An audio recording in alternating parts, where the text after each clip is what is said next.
Fala pessoal, tudo bem com vocês? Eu sou Arthur, geógrafo, professor e pesquisador.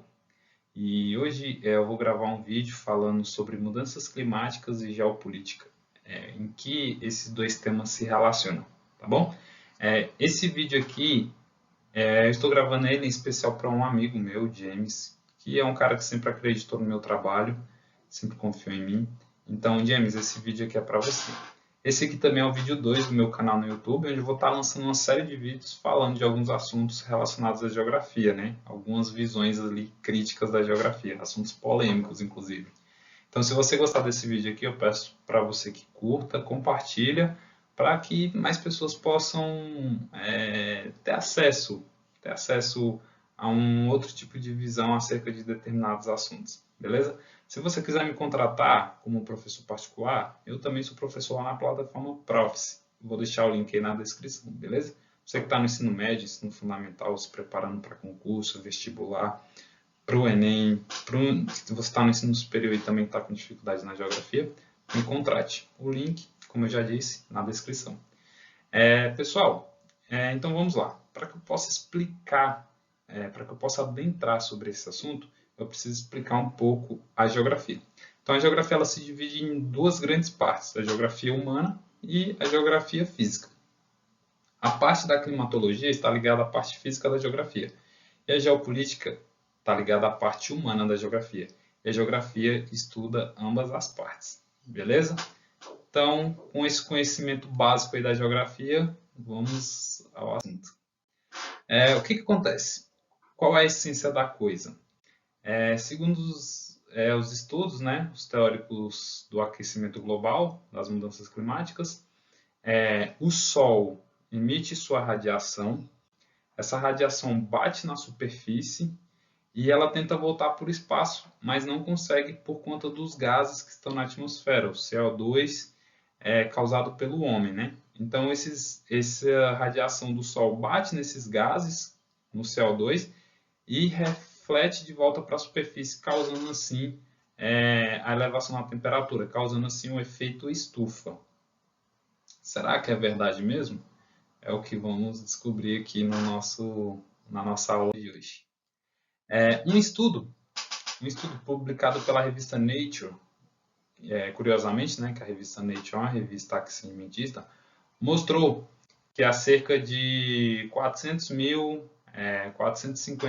350 mil, 200 mil anos atrás, a temperatura do planeta esteve superior a 4 graus em relação do que é hoje e também esteve 4 graus abaixo em relação ao que é hoje. Lembrando que a humanidade surge ali por volta de 200 mil anos atrás, portanto, continuamos aqui e ainda estamos evoluindo. E o Homo sapiens passou por um período 4 graus mais quente do que é hoje, sem a tecnologia que nós temos, né? Agora falando de um período menor, né? O Holoceno. O Holoceno é sempre os últimos 10 mil anos do planeta. Tivemos ali o ótimo do Holoceno, onde a agricultura deixou de ser nômade e se estabeleceu na Mesopotâmia. Logo depois tivemos o Minuano Quente, que foi um período onde a civilização egípcia cresceu muito, né? As outras civilizações prestavam serviço para a civilização egípcia. Logo depois tivemos um Romano Quente, que permitiu os romanos conquistarem ali toda a Europa e um pedaço da África, né?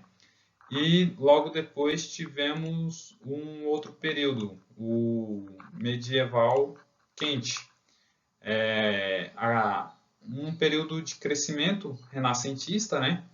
Onde a Catedral de Paris, por exemplo, é justamente dessa época, onde surgiu também muitas teorias renascentistas, né? O iluminismo, por exemplo, também é dessa época. Logo depois, aqui tivemos um período frio, uma pequena era do gelo, onde foi um verdadeiro caos para a humanidade, né? Frustração de safra, a população com fome, pestes como a peste negra que dizimou milhares de pessoas pelo mundo e grandes estupros sociais entre os mais famosos ali, mais conhecidos dessa época, está a Revolução Francesa. Então observe que enquanto o planeta estava quente, as civilizações progrediram. quando entramos num período frio, as civilizações regrediram. E observe que a tendência é diminuir, né? A temperatura aqui, como a gente pode observar, a tendência é que diminua. Agora falando de um período menor, né? Aqui nesse gráfico a gente consegue observar que no ano de 1940 a 1960 houve uma diminuição na temperatura, né? Esse período ele ficou marcado pelo o início da globalização, porque aqui esse período também ficou marcado pelo fim da Segunda Guerra Mundial, onde os países aliados tomaram os países do eixo, intensificou-se a queima de combustível para a geração de energia, então a temperatura diminuiu, ou seja, quando a gente começou a jogar mais CO2 na atmosfera, a temperatura diminuiu, contrariando a explicação do IPCC com relação do aumento do CO2 com o aumento da temperatura do planeta. Logo depois aqui essa temperatura voltou a subir, né? E a gente vê que estamos aqui nesse ponto de inflexão. É importante salientar que não se nega um aquecimento global, né? Claro que se a gente saiu de uma era do gelo, só podia entrar num período quente. A diferença é que o IPCC insiste em dizer que as mudanças climáticas, o aumento da temperatura é causado por ações antrópicas, quando na verdade existem evidências físicas e científicas que mostram que a variabilidade ela é natural. Aqui está um gráfico que mostra a intensidade do Sol, né, a atividade solar, mostrando o Sol como um agente fundamental para a alteração do clima do planeta.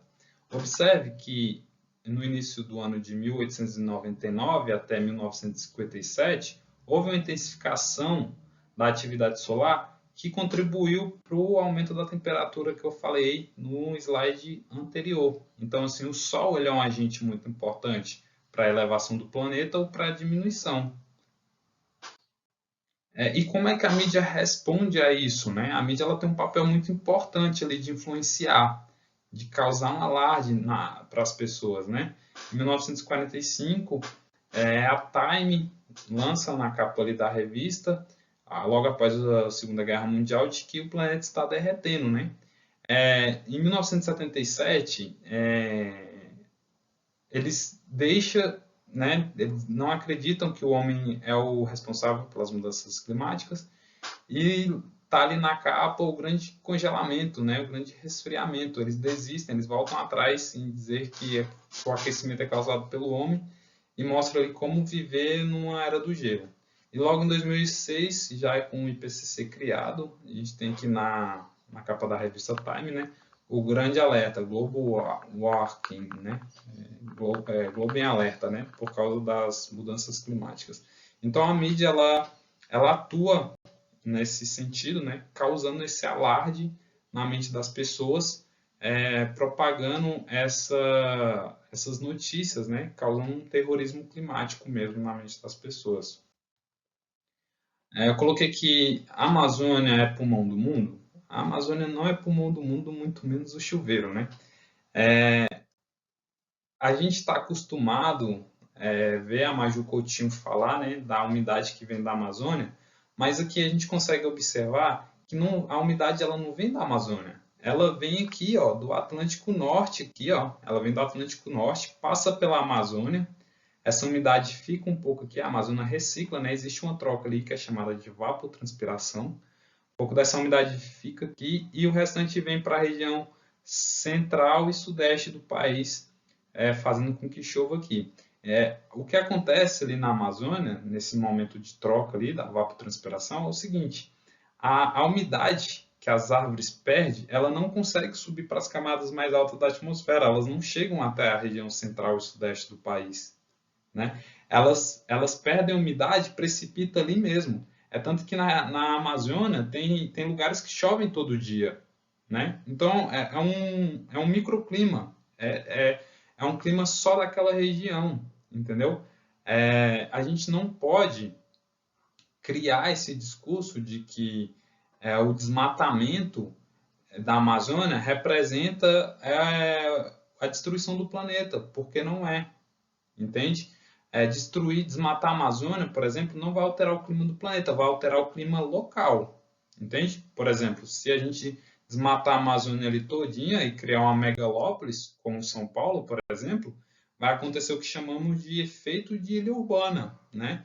Porque a cidade vai absorver mais calor e à noite essa radiação vai ser liberada aquecendo a cidade.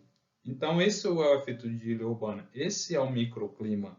Então assim, a gente tem que preservar a Amazônia. Por quê? Por que devemos preservar a Amazônia? Por causa da biodiversidade, porque a Amazônia é muito rica. De toda a vida de micro-organismo que existe ali, a gente não conhece nem 5%, e é muito importante para a indústria farmacêutica, né? Então, assim, se a gente desmata a Amazônia ali, se a gente desmata, a chuva vai cair diretamente no solo, vai acelerar o processo de erosão, que vai levar sedimentos para o rio, vai levar os sedimentos para os rios, né? Vai poluir os rios, vai matar a vida marinha que existe ali, vai afetar a população que depende dos rios e vai criar todo um caos. Esse é o discurso. É por isso que devemos preservar a Amazônia, não com o discurso de clima, né, global, porque a Amazônia não interfere no clima, entende? O que interfere é os ciclos solares, como eu mostrei no início do vídeo. O que interfere é o Pacífico, como eu vou falar aqui para frente, os oceanos em geral, né? Como vamos falar aqui mais para frente. Então é isso. O desmatamento da Amazônia não vai alterar em nada o clima do planeta, nada, nada, tá bom? O IPCC fala, por exemplo, que é muito perigoso a elevação de 2 graus, né? Tá chamando a atenção aí que se aumentar 2 graus na temperatura, o planeta vai ser destruído. Mas essa variabilidade acontece diariamente. Diariamente. É só você comparar a noite e o dia. Quando existe a presença do Sol, está mais quente. À noite, como não tem a presença do Sol, existe uma diminuição na temperatura, né? Então, o Sol é importante. E essa variação, ela muitas das vezes é superior a 2 graus. Então, como o IPCC está dizendo que 2 graus significa, né, o fim do planeta. Um outro fator muito importante para a mudança climática, né, para o aquecimento do planeta, é a cobertura de nuvens. Veja só, esse aqui é um dado de satélite, tá? Onde mostra a quantidade de nuvens com o aumento da temperatura. Observe, conforme a quantidade de nuvens diminui, a temperatura aumenta. Então, nuvem é importante. Por exemplo, se está entrando muito sol pela janela, o que eu faço? Fecho a cortina, porque vai bloquear a entrada de radiação solar, né? Vai acontecer o quê? Vai diminuir a temperatura. E o planeta faz isso, acontece isso. O Pacífico como responsável pelo aquecimento do planeta. O Pacífico sozinho ele representa 35% de toda a superfície do planeta. Se juntar todos os continentes terrestres, inclusive gelados, não dá nem 29%. O Pacífico sozinho ele é maior que todos os continentes juntos. Então ele é o chefe, ele é o comandante da temperatura global. E o Pacífico ele se comporta de uma maneira muito interessante. Em dados momentos do ano, ele fica frio na região trópico e depois se inverte. Fica quente na região trópico e frio na região dos polos. E isso causa alteração na temperatura do planeta. Observe, o El Niño ele é o esquentamento dos oceanos. Quando o oceano está quente é o El Niño. Então tivemos um período de El Niño de 1925 a 1946 que contribuiu para o aumento da temperatura que a gente viu lá no início do vídeo. E depois o Pacífico passou pelo Laninha. Laninha é o esfriamento do Pacífico, né? Entre 1947 e 1976 que contribuiu para a diminuição da temperatura que a gente falou lá no início do vídeo, naquele período pós-Segunda Guerra Mundial. Depois ele voltou a esquentar, depois ele voltou a esfriar. E um outro fator contribuinte para o aquecimento do planeta são os ciclos lunares, né? Existe um ciclo chamado nodal, ciclo nodal lunar, que não é ensinado mais nas escolas, que mostra que em dado tempo do ciclo, a Lua está mais próxima da Terra, como mostra aqui. Inclusive, ela passa bem aqui próximo ao polo. Está muito próximo ao polo. E o que acontece quando a Lua está mais próxima da Terra? Ela exerce uma atividade gravitacional. Ela transporta as correntes marítimas para os polos da Terra, que causa o descongelamento de algumas geleiras nos polos. E vamos falar disso um pouco mais para frente. Ou seja, a Lua transporta calor para outras regiões do Pacífico. Isso contribui para a alteração da temperatura do Pacífico, que por consequência contribui para a alteração do clima do planeta também. E aqui está um gráfico que mostra a relação dos ciclos da Lua com a elevação da temperatura do planeta. O gráfico preto aqui mostra a variação de temperatura do planeta. Essa linha é uma média de 5 anos e a linha azul é a linha que mostra a alteração lunar. Então, a gente observa aqui, quando a Lua esteve mais próxima, essa linha azul é os ciclos lunares, né?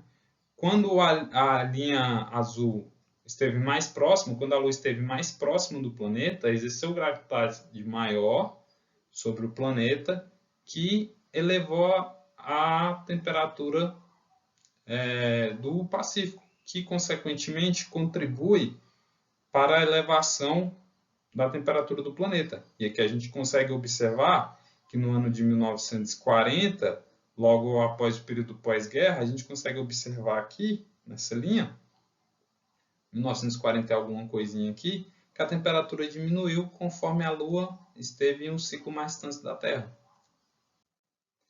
Aqui está outro gráfico, né? É a anomalia de temperatura global, né? Em relação ao Pacífico. Essa linha verde aqui é a temperatura do Pacífico e essa linha vermelha aqui é a temperatura do planeta. Observe que entre 1925 e 1946, o Pacífico se aqueceu e, por consequência, o aumento da temperatura do planeta também se elevou. Logo depois, houve uma inflexão aqui na temperatura do Pacífico, em 1946 e 1976, que também tem relação com aquela data que eu falei lá no início do vídeo, onde o Pacífico se esfriou. O que aconteceu com a temperatura do planeta? Diminuiu. Logo depois, a temperatura do Pacífico voltou a subir e a temperatura do planeta também acompanhou. Então, observa-se aqui que o Pacífico ele é o grande controlador do clima global. Tá bom? Falando aqui do CO2, gás carbônico. Estima-se que os fluxos naturais representam 200 bilhões de toneladas de CO2 na atmosfera. Os oceanos, os vulcões, o solo, as biotas, os biomas, os animais, tudo. Os fluxos naturais representam 200 bilhões de toneladas por ano. Só que existe uma incerteza dentro desses 200 bilhões, que é de 40 bilhões para baixo, para mais, e 40 bilhões para menos. Essa é a incerteza. Ou seja, a margem de erro é de 80%. A margem de erro não, perdão. A incerteza é de 80%. Tá? Perdão, 80% não. 80 bilhões de toneladas. A incerteza dos fluxos naturais representa 80 bilhões de toneladas de carbono por ano. Os fluxos antropogênicos causados pelo homem é de 7 bilhões de toneladas por ano. A proposta de Kyoto quis reduzir, né? Houve lá a proposição de Kyoto. A ideia deles era reduzir 5% das emissões de CO2 na atmosfera, ou seja, 0,3 bilhões de toneladas. Se a gente não tem uma certeza da quantidade, da incerteza aqui de 80 bilhões, por que a gente vai se preocupar em reduzir 0,3 bilhões? Se a gente não tem uma certeza aqui dos fluxos naturais, de quanto que é. É absolutamente ridículo, né? E o gás metano está estável, né? O IPCC trouxe lá em um dos seus relatórios que o metano é um gás contribuinte para o aquecimento global e ele está numa crescente, mas na verdade não é o que acontece. E o aquecimento global tem que ser discutido. Aqui está o gráfico, né? O IPCC falando que a estimativa era que aumentaria aí 35% de metano na atmosfera, quando na verdade a gente observa aqui que ele não saiu de zero, né? A gente observa aqui que o gás metano ele não saiu de zero até 2015. né? O IPCC simplesmente sobreestimou aí o nível de metano em 35% na atmosfera. O efeito estufa, como eu falei, ele precisa ser discutido por quê? Esse aqui é uma molécula de gás carbônico, né? De CO2. E o que acontece? Sobre o ponto de vista da geografia, da física quântica, a molécula de CO2 ela não radia de volta para a superfície a radiação que ela recebe do Sol. O que acontece? Quando a partícula de CO2 recebe uma radiação solar, ela se excita, ela tende a vibrar. E para ela voltar para o seu estado normal, para o seu estado de origem, ela precisa liberar essa energia. E ela faz isso através de choques elásticos. Uma analogia do choque elástico ao jogo de sinuca. Você pega o taco, bate na bola branca, transfere energia, né? A bola branca bate na bola preta e muitas vezes para, porque transferiu energia para a bola preta. O gás de CO2 acontece a mesma coisa, faz a mesma coisa. Ela transfere energia através de choques elásticos e muitas vezes para. A verdade, ela para, muitas vezes para não, ela para, ela volta para o seu estado de origem. Então, ela não consegue irradiar essa energia de volta para a superfície. Então, o efeito estufa ele precisa ser discutido, não do seu ponto de vista doutrínico, mas do seu ponto de vista científico mesmo, porque o CO2 ele não tem a capacidade de irradiar essa energia de volta para a superfície, ele libera essa energia para outras moléculas que estão propensas na atmosfera. Então, essa ideia de que o CO2, os gases que estão na atmosfera radia de volta essa energia para a superfície, ela está totalmente errada, totalmente equivocada sobre o ponto de vista da física quântica, né? E aqui está um dado interessante, né? Composição da atmosfera terrestre, 78% dos gases que estão na atmosfera é nitrogênio, 20% é oxigênio. E o CO2 entra aqui, ó, está em um grupo que representa o porcento. Só o CO2 em si, ele representa 0,03% de gases na atmosfera. Então, assim, como uma partícula micro que está em menor quantidade vai causar a elevação da temperatura do planeta de modo que vai destruir o planeta, sendo que ele é o menor gás que existe na atmosfera. Ela é a menor parte, entende? A composição da atmosfera é feita por nitrogênio e oxigênio a maior parte. O CO2 é só 0,03%. Ele quase nem aparece ali nos gases que compõem a atmosfera. Então, esse gás ele não pode ser responsável pelo aumento da temperatura do planeta. Não há essa relação na história do planeta, como eu vou mostrar aqui para vocês.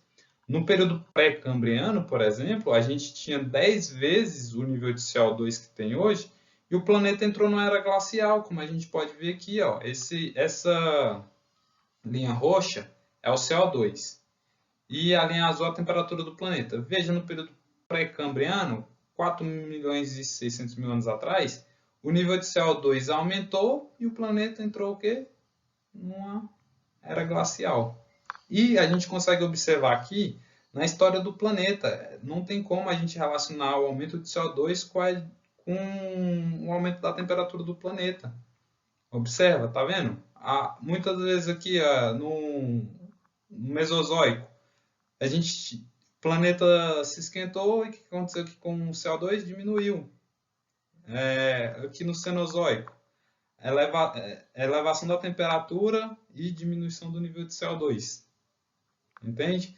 Então, assim, não existe relação na história do planeta entre aumento de CO2 e aumento da temperatura.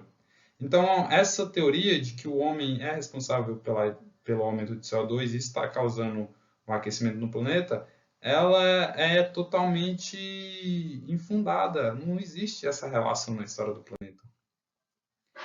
Agora, assim, o seu carro, vou dar um exemplo aqui agora, de como funciona o efeito estufa, tá? O seu carro, ele funciona como estufa. Por exemplo, se você deixar o seu carro parado no sol, quando você entrar, você vai sentir como se estivesse dentro de um micro-ondas, né? Porque a radiação solar entra, sai radiação infravermelho, o que não sai de lá de dentro é o ar que esquentou, porque existe um bloqueio na dinâmica do fluido. No planeta, isso não acontece, Porque a atmosfera ela está livre, ela não bloqueia a, a radiação, ela só retarda a perda da energia. E é esse retardamento que propicia a vida aqui no planeta Terra. Porque se não fosse esses gases, se não tivesse esses gases na atmosfera, a temperatura da Terra seria como a da Lua, porque na Lua não tem essa atmosfera, não tem esses gases na atmosfera. Toda a radiação que entra lá, toda a energia que entra na Lua é totalmente liberada. A temperatura lá é menos 129 graus. Ou seja, se não existisse esses gases no planeta, a gente não existiria vida. A nossa temperatura seria mais ou menos a temperatura da Lua. Então, assim, o que acontece é só um retardamento na perda da energia. Esse retardamento na perda da energia é importante, tá? Esses gases retardam a perda dessa energia e é o que mantém o calor aqui para que a gente consiga sobreviver, tá bom? Então, entenda essa relação. O seu carro, sim, ele funciona como uma estufa, mas o planeta não, porque o planeta não bloqueia essa dinâmica. Os gases só retardam a perda da energia. Aqui está o exemplo que eu falei, né? Existe apenas um retardamento aqui da perda dessa energia, tá? E é isso que nos mantém vivos aqui na Terra. É graças a esses gases que estão aqui, que mantêm vivos. Senão, nossa temperatura seria mais ou menos a temperatura da Lua. E por que existe uma divisão muito grande nessa ciência? Porque ela se divide em duas partes. Existe o sistema soft, que é o sistema de baixa complexidade, e um sistema hard, que é um sistema de alta complexidade. O motor do seu carro, ele é um sistema de baixa complexidade. Poxa, Arthur, abre o motor do meu carro lá, não entendo nada, não importa. Ele é um sistema de baixa complexidade, porque temperatura é importante para aquele motor. Se está muito quente, o motor vai fundir. Se está muito frio, ele não vai funcionar. Então, temperatura é importante para aquele motor, entende? Agora, macroclima do planeta, você vai ligar um termômetro aqui e essa temperatura vai significar alguma coisa lá na China? Isso não acontece, isso é um absurdo, porque a variabilidade do planeta, o planeta é muito grande, a variabilidade é muito grande. Então, estou te dando aqui vários fatores que contribuem para a alteração do clima. Você tem o Sol, você tem o vulcão, que eu não falei dos vulcões, que também altera o clima no planeta. Você tem os oceanos, você tem as nuvens, você tem a Lua, entende? Então, assim, é muito perigoso esse discurso, sabe, aquecimentista. Por conta disso, a gente não pode confundir as coisas, tá? Falar de ligar um termômetro aqui e falar que o aumento da temperatura que está significando o aumento de chuvas e outras coisas, isso é um absurdo. Edward Lorenz, que é considerado o pai da climatologia, né? Ele já trouxe lá no seu livro, Clarispective Unit, né? Perdoe meu inglês aí, e ele fala lá, a temperatura do ar é um estado momentâneo que representa o resultado dinâmico de todo um conjunto. Jamais vai servir para rastrear fenômenos, muito menos para projetar esses fenômenos. E a definição mais básica de clima como algo essencialmente dinâmico, e seria impossível falar de mudanças climáticas, porque mudança já está implícita na própria ideia de clima, ou seja, mudança climática é pleonasmo, é subir para cima, descer para baixo, porque já está incluso no sentido da palavra. Eu pulei um slide aqui, eu não vou conseguir voltar a esse slide, mas no slide anterior falava da relação de dinheiro que é gasto, né? O Oliveira, que é um pesquisador lá da Bahia, fez um estudo sobre o dinheiro que é gasto com pesquisas que tratam desse assunto sobre o aumento do CO2, né? E lá ele trouxe um estudo muito interessante de um cara lá, que eu esqueci o nome dele agora, que ele faz uma relação, ele fala que os gordos são responsáveis também pelo aquecimento global, porque comem mais, porque gastam mais gasolina, soltam mais pum. Então, os gordos causam aquecimento global. E olha que absurdo, eles fazem uma relação completamente impossível, né? Imagina se essas notícias caem na mídia, por exemplo, né? Vai ter uma caça aos gordinhos, né? Então é importante a gente se atentar que catástrofes meteorológicas sempre existiram em clima quente ou frio, né? 1877 e 79, seca matou mais de 500 mil nordestinos, perdão, e mais de 5 milhões asiáticos. 1945 a 50, São Paulo apresentou maior volume de chuva superior a 30 milímetros por dia. 1886, onda de calor matou mais de 3 mil nova-iorquinos. 1990, o furacão mais mortal Galveston, no Texas, matou cerca de 10 mil pessoas. 1890, a maior seca do Rio Sul já registrada na média de 200 anos. E qual era o desmatamento que existia aqui nessa época, 1890? Qual era o desmatamento que tinha aqui em 1877, 79? Qual era o nível de CO2 causado pelo homem nessa época? Que explica um aumento na temperatura que matasse mais de 500 mil nordestinos, mais de 5 milhões na Ásia. Entende? Então, assim, o que não podemos é confundir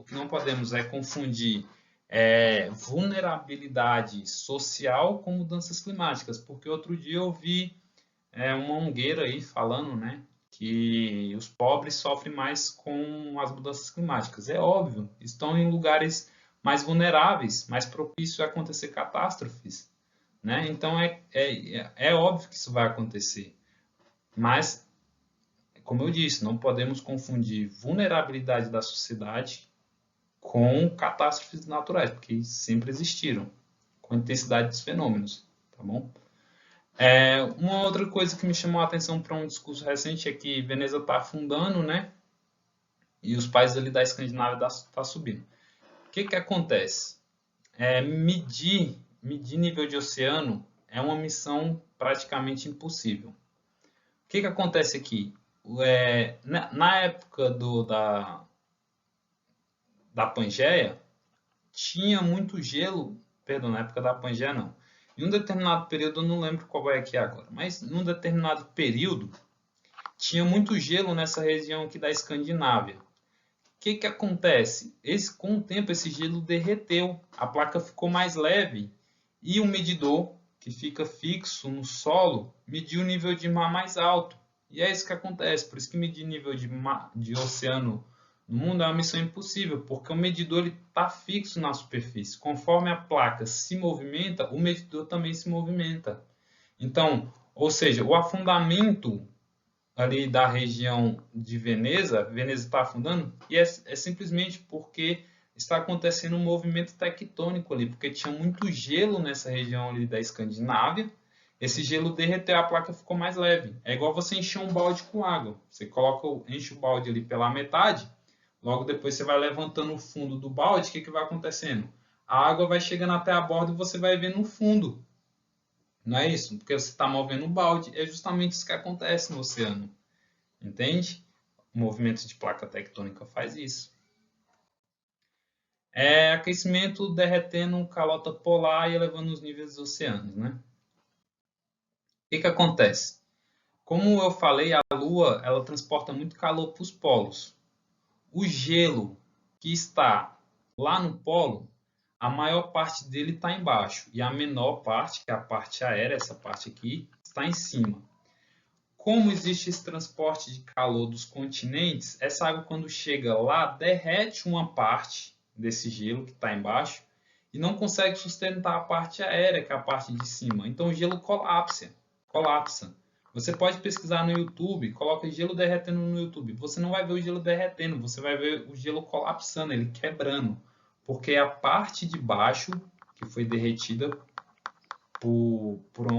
pela água quente que vem dos continentes, não sustenta a parte aérea. E aí o gelo colapsa, mas depois ele congela de novo, porque isso é um ciclo natural. Ele descongela e congela de novo. Então, pessoal, tem esse vídeo aqui que fala muito bem e lá está sobre ela, essa questão a geleira de Eck, imensa, imponente. Que vai falar. Essa aqui é uma reportagem que foi ao ar no Fantástico. Um paredão congelado se erguendo a 100 metros para fora da água. Um gigante que se desmancha diante dos nossos olhos.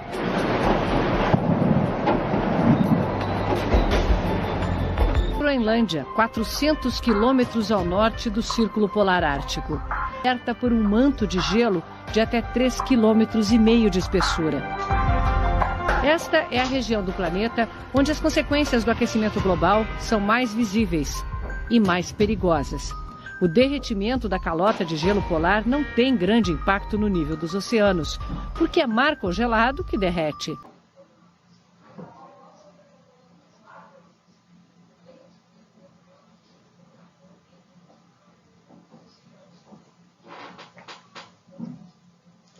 Observaram o que ela disse? O derretimento da geleira não tem impacto na elevação do nível do oceano porque é gelo de mar que derrete. E é isso que acontece. É só vocês fazerem um teste. Enche um copo com gelo, coloca lá bastante gelo num copo e enche de água e espera o gelo derreter. Vocês vão observar que depois que o gelo derreter não vai cair uma gota de água para fora. Por quê?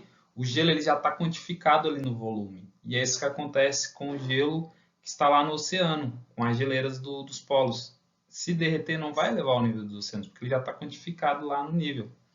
E vocês observaram que o gelo ele colapsou, você viu ele desmoronando ali? Porque acontece justamente isso, a parte de baixo ela derrete um pouco por conta daquelas correntes marítimas mais quentes que vêm dos continentes, e a parte de cima ela colapsa. Não há um derretimento, você não vê derretendo, você vê colapsando. Então é isso que acontece, beleza?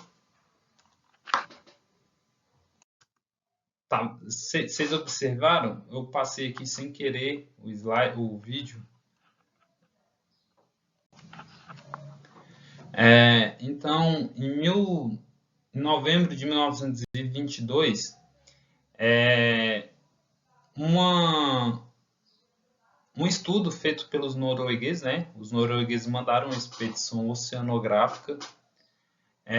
Esse aqui é um estudo publicado pela revista Mandela Weather Review, essa revista existe até hoje, né? Que mostra esse estudo dos noruegueses, né?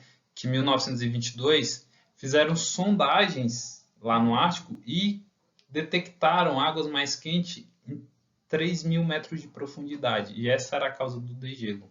1922.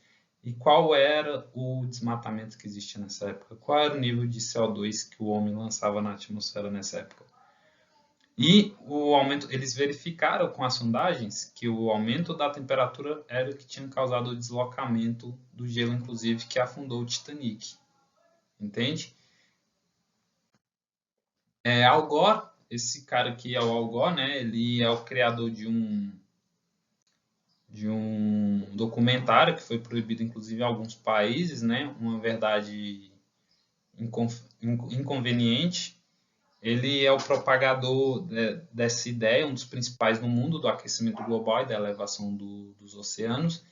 E ele recentemente comprou uma mansão na Califórnia, à beira do mar, né? Ou seja, o cara que acredita piamente que o nível do mar está subindo, compra uma mansão na praia, né? Será? O que será que acontece? Inclusive, ele é o criador da bolsa da CCX, né? Moeda de carbono que fala. Países pagam para outros países, né? Para poderem emitir mais CO2 na atmosfera. Alguns países estão aí queimando carvão a todo vapor, enquanto outros não podem, né? A Alemanha, por exemplo, é um deles. Agora que está com bloqueio lá de gás da Rússia, está queimando carvão a todo vapor. Eles podem, mas a gente não. Tá, se o aquecimento global não é causado por ações antrópicas, por que o IPCC insiste em dizer que o homem é responsável pelas mudanças climáticas? Eu vou falar aqui, CCA Direitos Civis, criação de mais impostos nacionais e internacionais, aplicar métodos de controle total sobre a humanidade e suas formas de produção. É exatamente isso. Então, o ambientalismo e o clima torna-se um sistema combinado e escalonado para atacar e controlar os seguintes pontos gerais. Geração de energia, que vai ficar cada vez mais cara, né? Os meios de produção, assim fazendo com que a queda da produtividade diminua, aumentando a desigualdade, o recuo do agronegócio e a mineração, o recuo da economia, perda da soberania e o discurso internacionalistas, né? Geração de energia, por exemplo, onde estamos mais investindo ultimamente, na energia eólica, biomassa solar, as três mais caras.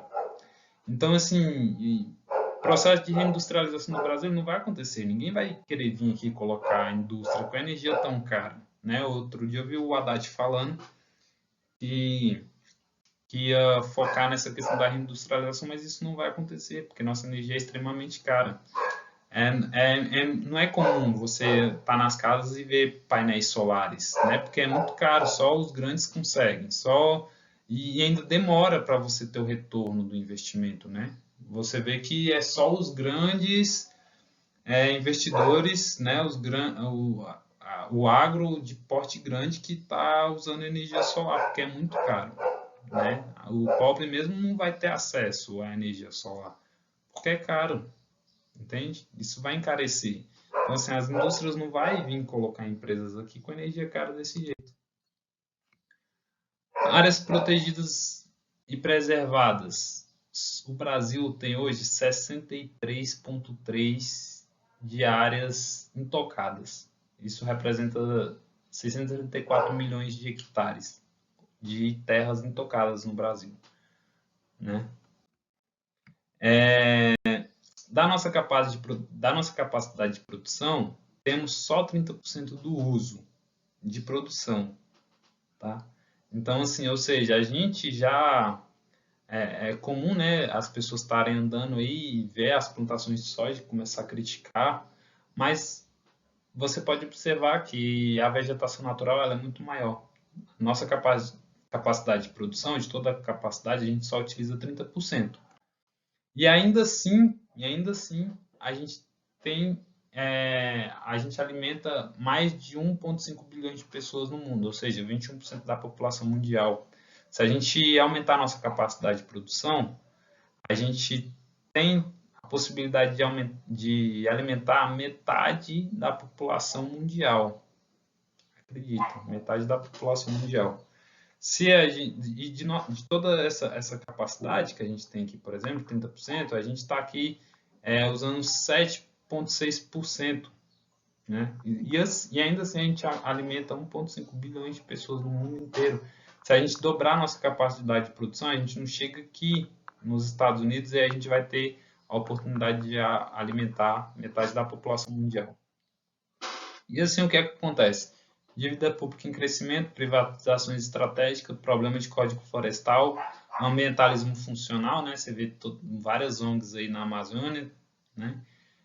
Movimentos sociais com ONGs, legislação cada vez mais restritivas, né? Hoje em dia, você compra uma terra, você ainda tem que ser fiscal da terra, tem certas coisas que você não consegue plantar, é muita burocracia, e isso simplesmente vai parar o Brasil, a gente vai ficar sem energia, sem produzir, sem dinheiro, sem pagar dívida pública, ou seja, vamos nos tornar insolventes, né? Coisas que já está acontecendo aí com Portugal, por exemplo.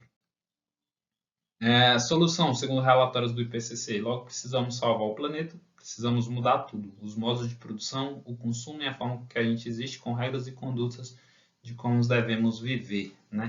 Isso é totalmente perigoso, isso é radical, voltar ao estado neolítico mesmo da coisa.